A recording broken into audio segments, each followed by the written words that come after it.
1 घंटे तक 4 और 5 भोजन का भी त्याग कर सकते हैं। 24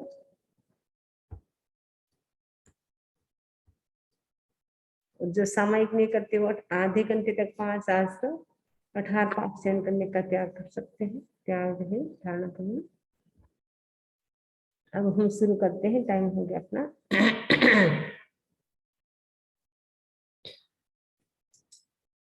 ओम ह्रीं नमो अरहन्ताणं। ओम ह्रीं नमो सिद्धाणं। ओम ह्रीं नमो आयर्याणं। ओम ह्रीं नमो उवज्झायाणं। ओम ह्रीं नमो लोये सब्बशाहूणं। एसो पंचनमुक्कारो सब पावपणासनो। मंगलानं च सब्बेसिं परमं हवै मंगलम्। परमं हवै मंगलम्।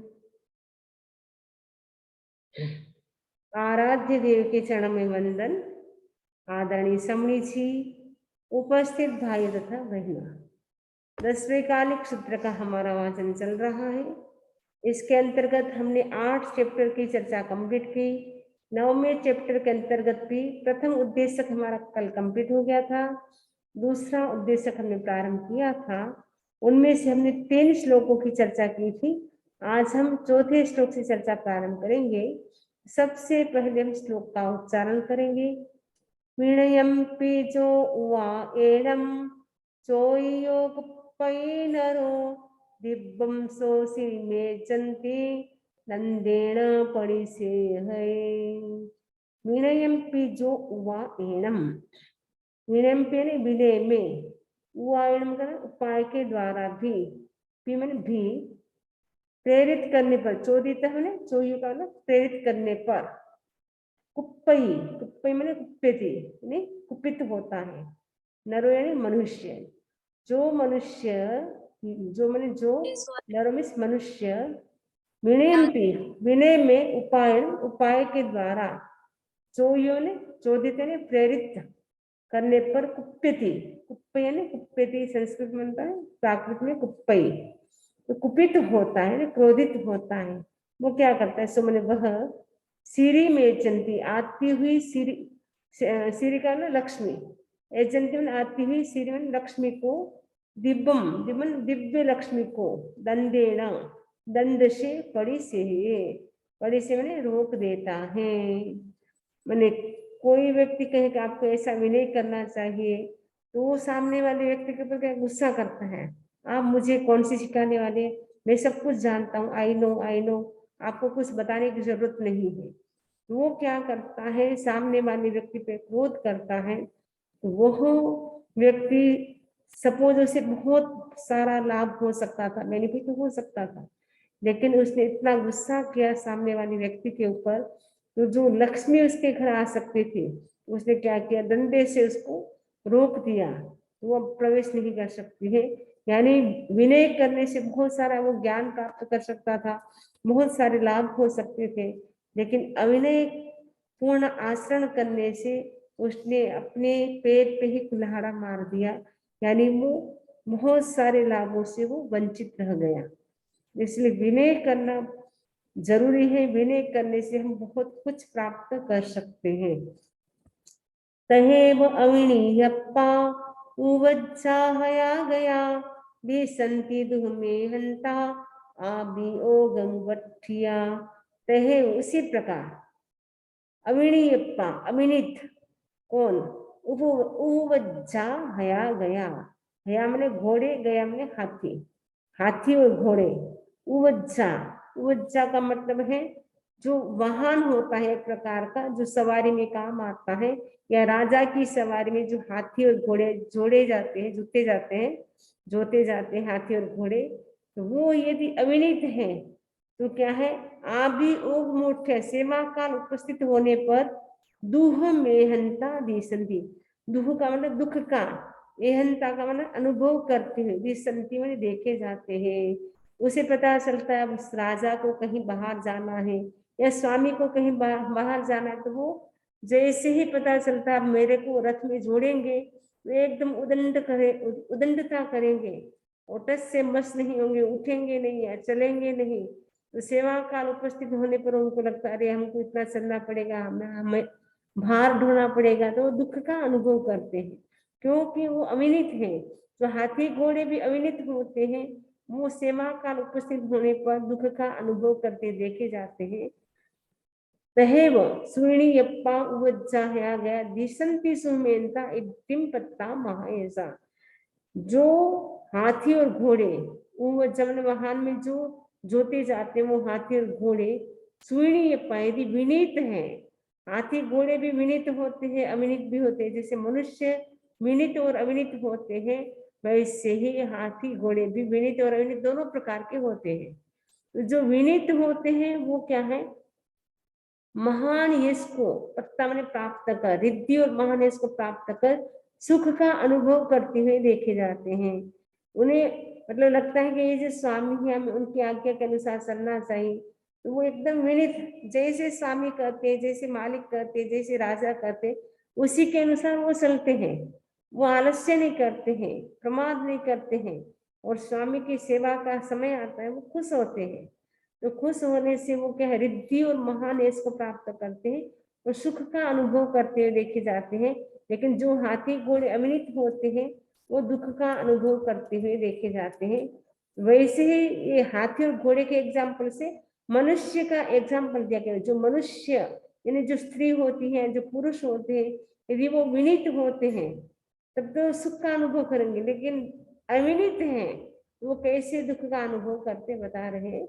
तहेव अविणीयप्पा लोगन सिर नर नारियों दिसंति दुह में हंता छाया विगले तेंदिया। तहेव उसी प्रकार लोगन से में लोक में नर नारियों, नर यानी पुरुष, नारी यानी स्त्री, अविणीयप्पा जो अविनीत होते हैं, दिसंति दुह में हंता छाया विगले तेंदिया। छाया मैंने क्षत, विगलित मैंने विकल इंद्रिय वाले और दुख का अनुभव करते हुए देखे जाते हैं। जो अविनीत पुरुष होते हैं, जो अविनीत स्त्री होती है, वो क्षत विक्षत या दुर्बल इंद्रिय विकल, दंड और शस्त्र से जर्जर, असभ्य वचनों के द्वारा तिरस्कृत, करुण, परवश, भूख और प्यास से पीड़ित होकर दुख का अनुभव करते हुए देखे जाते हैं। जो अविनीत होंगे उनको पग पग पर कठिनाई आएगी, समस्याएं आएगी, इसीलिए वो दुख का अनुभव करते देखे जाते हैं। तो कहा गया कि जो अविनीत स्त्री और पुरुष होते हैं लोक में, वो कैसे क्षत विक्षत इंद्रिया और दंड सक्त परिझुलना, दंड और शस्त्र से परिझुलना, जर्जर, असभ्य वाणी, असभ्य वचनों के द्वारा तिरस्कृत, कलुना यानी असभ्य वचनों के द्वारा तिरस्कृत और करुणा यानी करुण, विवर्ण छंद यानी परवश, खुप्पी भाषा यानी भूख और प्यास से पीड़ित होकर के वो क्या करते हैं, दुह मेहनता निसंति, दुख का अनुभव करते देखे जाते हैं। स्त्री पुरुष विनीत नहीं होते हैं, उदंडता करते हैं, ईगो करते हैं, उनको कई बार लोग उनके क्या करते हैं, उनकी जो इंद्रियां होती है वो भी कोई क्षत विक्षत कर देते हैं, यानी उनको दंड से मारते हैं, कोई पत्थर मारते हैं, क्योंकि आप मानते नहीं है किसी का। जैसे हाथी घोड़े अगर नहीं चलते तो उनके ऊपर चाबुक पड़ता है, वैसे जो अविनीत स्त्री और पुरुष होते हैं वो काम नहीं करते हैं या विनम्रता नहीं करते हैं, तो उनको भी समय पर खाना पीना भी नहीं मिलता है।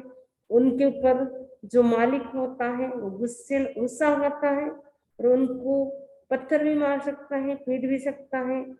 पहले के जमाने में जो अध्यापक होते थे वो क्या करते थे, यदि विद्यार्थी समय पर होमवर्क नहीं करता था, समय पर स्कूल नहीं आता था, उनको साकल से बांधते थे, उनको पीटते थे और उनको मुर्गा भी बनाया जाता था, यानी उठक बैठक भी कराई जाती थी। पहले के जमाने के टीचर इतना वो कर सकते थे।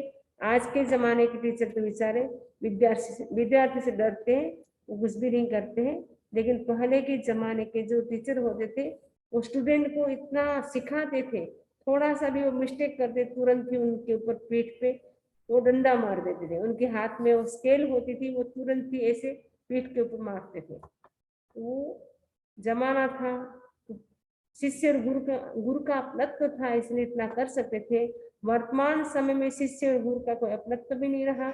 अध्यापक और जो उनका स्टूडेंट होता उनके बीच में कोई परस्पर में जो स्नेह भाव होना चाहिए वैसा नहीं रहा। टीचर का काम केवल बस एक क्लास देना, 2 क्लास देना, उनका उद्देश्य एक ही रहता है, आजीविका हमें अच्छी मिले, यानी वेतन हमारा अच्छा मिले। बस वो वेतन पाने के लिए केवल पढ़ाते हैं, उनका उद्देश्य पढ़ाने का नहीं लेकिन पैसा पाने का होता है।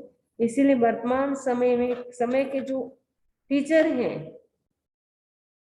और स्टूडेंट है उनके बीच में इसलिए दूरियां बनी रहती हैं, परस्पर में जो वात्सल्य होना चाहिए, प्रेम होना चाहिए, वो नहीं है। तहेव सुणियप्पा लोगंसि नन्नार्यो दिसंति सुहमेलता इड्डिम पत्ता महा ऐसा। इसी प्रकार लोगन से लोक में जो नर नारी हैं वो विनीत होते हैं, वो क्या है, महान यश और रिद्धि को प्राप्त करके सुख का अनुभव करते हुए देखे जाते हैं। जो स्त्री और पुरुष विनीत होते हैं वो समय पर अपनी जॉब करते हैं, समय पर जो मालिक होते हैं उनका ओनर होता है उनका काम करते हैं, ध्यान रखते हैं उनका, तो वो बहुत कुछ प्राप्त कर लेते हैं।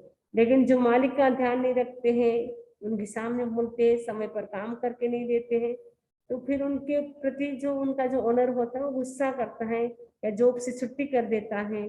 क्योंकि अमेरिका में कहा जाता है 3W, उनका कोई भरोसा नहीं। फर्स्ट W जैसे वाइफ, वाइफ का कोई भरोसा नहीं, कभी भी वाइफ बदल सकती है। दूसरा W है वेदर, वेदर का भी कोई भरोसा नहीं, अभी धूप है थोड़ी देर बारिश आ जाती है। तीसरा W है कि जो वर्क है उसका भी कोई भरोसा नहीं, कभी भी आपको वर्क से बाहर निकाल सकते हैं, यदि आपने सही काम नहीं किया तो आपको कभी भी निकाल सकते हैं। तो यहाँ कहा जाता है अमेरिका में 3W है, इसके ऊपर कोई भरोसा नहीं कर सकता है, कभी भी वो निकाल सकते हैं, बदल सकते हैं।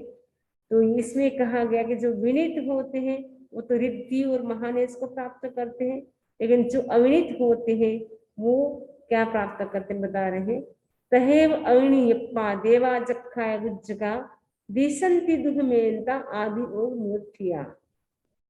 तहेव उसी प्रकार, देवा का मतलब देव, जखा माने यक्ष, और गुज्जका माने गुह्य यानी भवनवासी थे, भवनपति देव थे, जिस प्रकार के वो आभियोग मुठिया सेवा काल में दुख का वो क्या करते अनुभव करते हैं। क्योंकि जो देव होते हैं, यक्ष होते हैं और भवनपति देव होते हैं, वो उनके ऊपर भी जो वहां के जो इंद्र होते हैं उनको भी उनके ऊपर भी सवारी करते हैं, जो हाथी घोड़ा बना करके उनके ऊपर सवारी करते हैं, कहीं जाना होता है तो सवारी करके जाते हैं। लेकिन जैसे ही पता चलता है इंद्र को कहीं जाना है तो वो देव है एकदम अविनीत होते, वो दुख का अनुभव करते, अब मुझे हाथी बन करके जाना पड़ेगा, मुझे घोड़ा बन करके जाना पड़ेगा, वो एकदम दुखी हो जाते हैं। अविनीत होने से वो उनको अच्छा नहीं लगता है, वो दुख का अनुभव करते हुए देखे जाते हैं।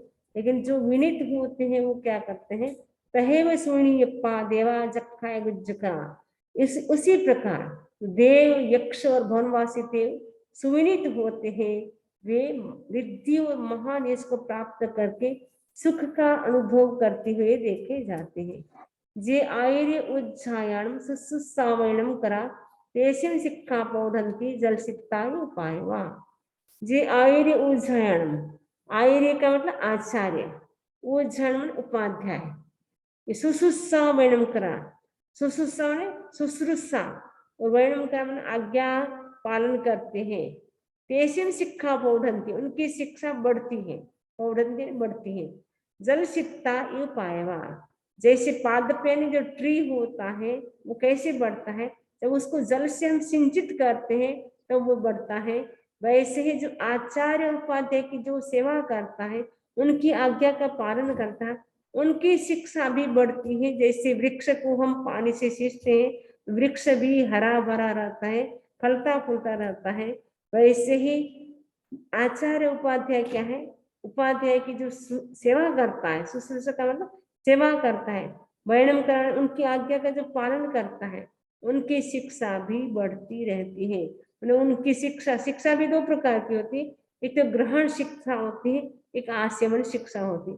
ग्रहण शिक्षा के अंतर्गत कर्तव्य का ज्ञान कराया जाता है और आसेवन शिक्षा का मतलब उसका अप्लाई करना, जो आपने सीखा उसको अप्लाई करना।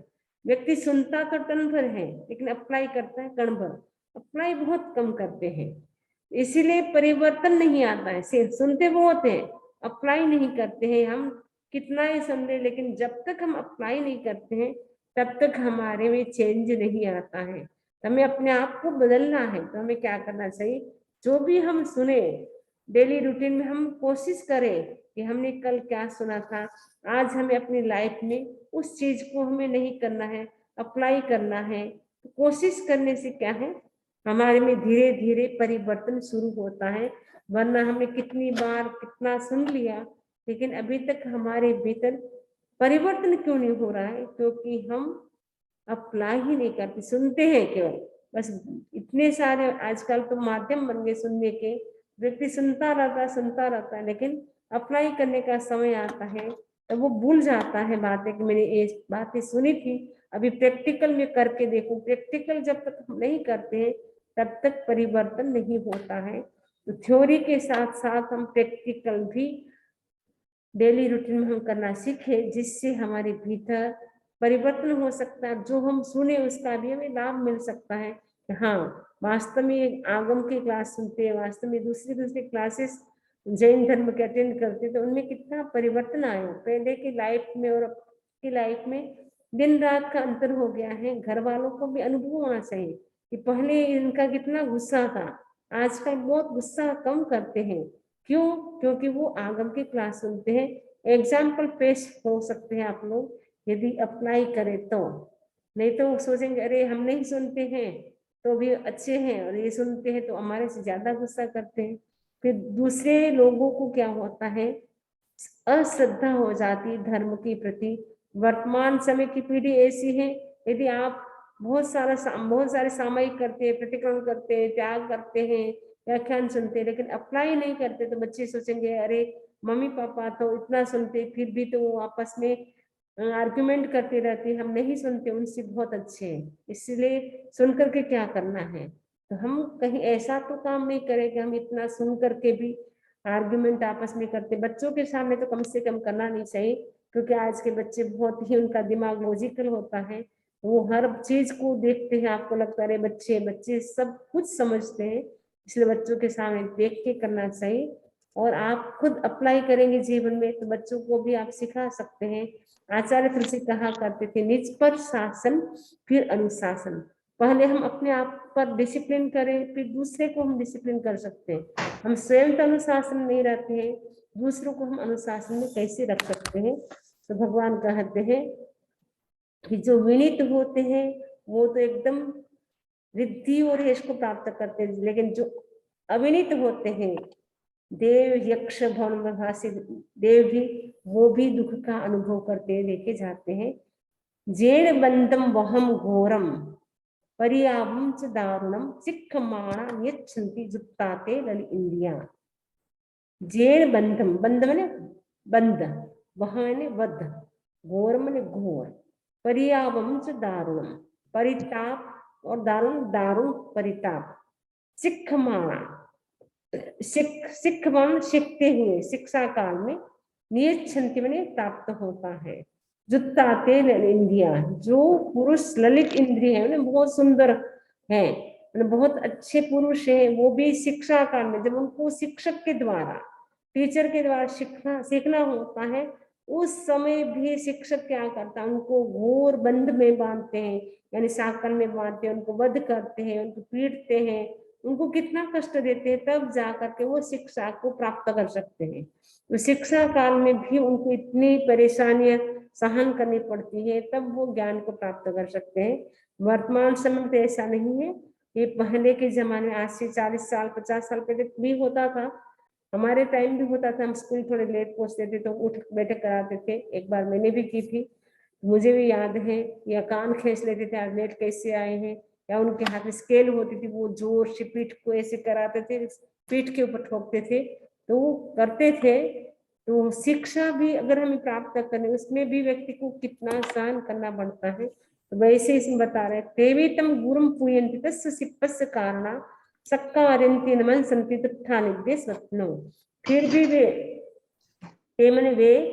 गुरु पूयन्ति, उस गुरु की पूजा करते हैं। इतना उनको कष्ट देते, फिर भी वो शिक्षक की क्या करते, पूजा करते हैं। तस्य सिप्पस्य कारणा, उस शिल्प को सीखने के लिए, शिल्प जो शिल्प है नहीं, जो भी उनको गणित का ज्ञान सीखना है, जो भूगोल सीखना है, जो भी सीखना है, उनका ज्ञान प्राप्त करने के लिए भी वो क्या करते हैं, शिक्षक की पूजा करते हैं। इतना कष्ट देने पर भी उनका सत्कार करते हैं, उनको नमस्कार करते हैं, और निर्देश वत्य उनकी आज्ञा का क्या करते, पालन करते हैं। तुट्ठा माने संतुष्ट होकर उसकी आज्ञा का वो पालन करते हैं। फिर भी वे उस शिल्प के लिए उस गुरु की पूजा करते, सत्कार करते, नमस्कार करते और संतुष्ट होकर उनकी आज्ञा का पालन करते हैं। किम पुण्येषु यज्ञाहि अनंत ही कामे आर्य जम वै भिक्खु तमहातम नाई वत्तये। जो आगम ज्ञान को पाने में तत्पर और अनंत ही काम है, अनंत ही काम है मोक्ष के लिए जो उत्सुक है, मोक्ष को प्राप्त करने का जो इच्छुक है, आर्या वो क्या करे, आचार्य की सेवा करे। सामान्य रूप से अगर आपको शिक्षा प्राप्त करना है तो भी कितने कष्ट सहन करने पड़ते हैं, उन गुरु की पूजा भी करनी पड़ती है। आपका लक्ष्य तो कितना बड़ा है, मोक्ष को प्राप्त करना है। तो मोक्ष को प्राप्त करने के लिए हमें क्या है, जो आगम ज्ञान को पाने में तत्पर और मोक्ष के लिए जो इच्छुक है, उसका तो फिर कहना ही क्या। इसलिए आचार्य जो कहे भिक्षु उसका उल्लंघन न करे। हम सब तो मोक्ष के इच्छुक हैं, तो हमें यदि आगम का ज्ञान प्राप्त करना है तो हमें क्या, आचार्य जो भी कहे उसकी आज्ञा का हम नाई वत्तये, हम उसका अतिक्रमण न करें, उनका उल्लंघन न करें। यानी आचार्य जैसा कहे, गुरु जैसा कहे, वैसा हम क्या करें, पालन करने की कोशिश करें। क्योंकि हमारा लक्ष्य बहुत बड़ा है। सामान्य लक्ष्य होता है जिसको शिल्प कला सीखना होता है, तो क्योंकि शिल्प कला होता है जैसे किसी जो लोहकार होता है, ये लोहकार यानी गोल्ड स्मिथ होता है, ठीक है ना, जो सोने स्वर्णकार होता है, लोहकार होता है, उनको जो कलाएं सीखनी होती है उसके लिए भी वो कितना प्रयत्न करते, कितना सहन करते हैं। तो हमारा लक्ष्य तो बहुत बड़ा है, अनंत ही का है, मोक्ष के इच्छुक है हम सबको, और उसके लिए हमें आगम ज्ञान को सीखना है। तो आचार्य जो कहे उनकी आज्ञा का हम कभी भी अतिक्रमण न करें, उल्लंघन न करें। नियम सेज्जम गयम ठाणम नियम च आसनानीय नियम च पाए वंदेजा नियम कुजाय अंजलिम। भिक्षु क्या करे, नियम माने नीची सया करे, सेज्ज माने सया, यानी बिछोना जो होता है वो गुरु से नीचा करे, बराबर न करे। गयम ठाणम, और नीची गति करे, रे गुरु जैसे खड़े हैं उनके बराबर खड़े न, उनसे थोड़ा नीचा खड़े रहे, उनके बराबर खड़ा न रहे। नियम च आसन, अपना आसन भी गुरु से नीचा करे, यानी गुरु के बराबर अपना आसन न लगाए। नियम च पाए वंदे जाओ, झुक करके वंदना करे। नियम को जान लो, जब बात करे तो हाथ जोड़ करके झुक करके गुरु से वंदना करे। तो ये सारा विनय है। ये भिक्षु में आचार्य से क्या करे, नीची सया करे, नीची गति करे, नीचे खड़ा रहे, नीचा आसन करे, नीचा होकर आचार्य के चरण में वंदना करे, और नीचा होकर अंजलि करे, अंजलि ना हाथ जोड़े।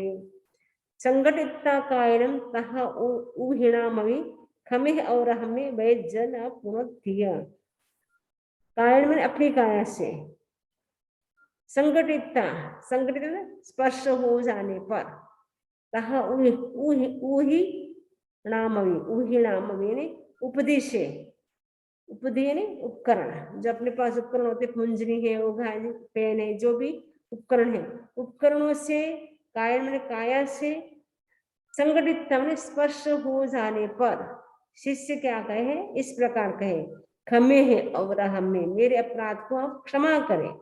खमे है ना क्षमा, और हमने अपराध को, अपराध शब्द था इसका बन गया अवराह, वो सूत्र से प को ब हो गया, अपराध ध, ख घ थ ध भाम, उसको ध को ह हो गया, अवरा ह बन गया।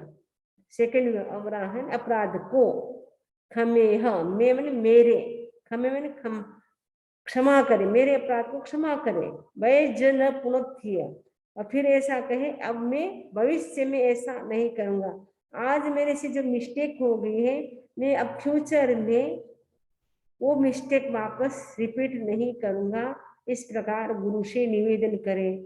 केवल स्पर्श भी हो जाए गुरु के बॉडी से, अपने उपकरणों के माध्यम से भी अगर स्पर्श हो जाए तो भी गुरुदेव से के गुरुदेव क्षमा करे, मेरे अपराध को क्षमा कर दे, भविष्य में वो वैसा मैं नहीं करूंगा।